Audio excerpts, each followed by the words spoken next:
foam is home, and that was definitely the case there on the East Walker River.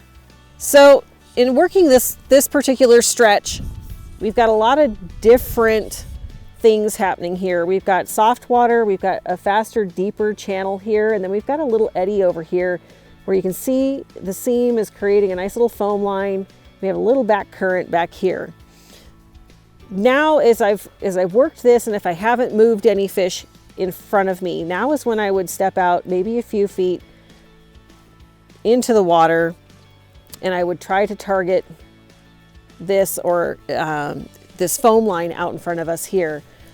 I don't need to go too far again. It's not a big stretch of river. Here's where I want to kind of high stick a little bit. Keeping my line off the water, I'm gonna get a little more drag-free drift. My indicator's gonna do the work for me. If I wanna throw a stack mend at it, now I can throw a stack mend at it and let this carry on downstream a little further, maybe into this little bit of foam down here.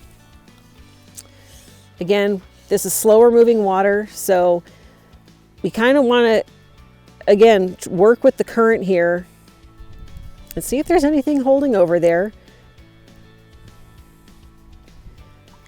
Just sort of subtly working that little foam edge on the opposing side. And by keeping our line off the water, we have better control of our flies and our drift, and we're less likely to spook anything with an abrupt movement of your line or your rod. So I want to stay in the current because that's where more of the forage is going to be hanging. If I cast out here, I'm still going to be picking up a little of that current anyways. This is good. This is a little more challenging over here because there's really not a lot of movement. I would still try it because it's not like there isn't stuff that might be coming out of there, fish holding there. I just want to be real cautious in my approach because, again, it's pretty clear. There's not a ton of foam on the water. There's not a lot of movement to it.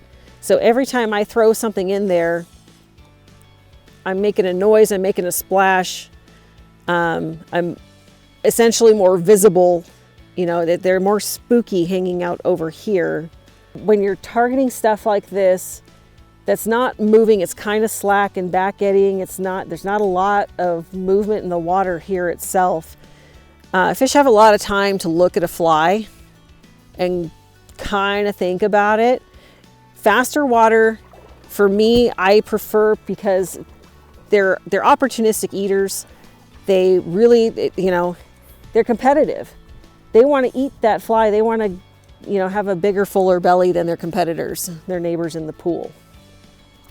So I'll play with that. If I see anything rising over there, that's when I want to, you know, chuck maybe a dry fly in there and give it an opportunity to sit there and let a fish kind of look at it. You know, if they're really active in there, then I'll play more with that.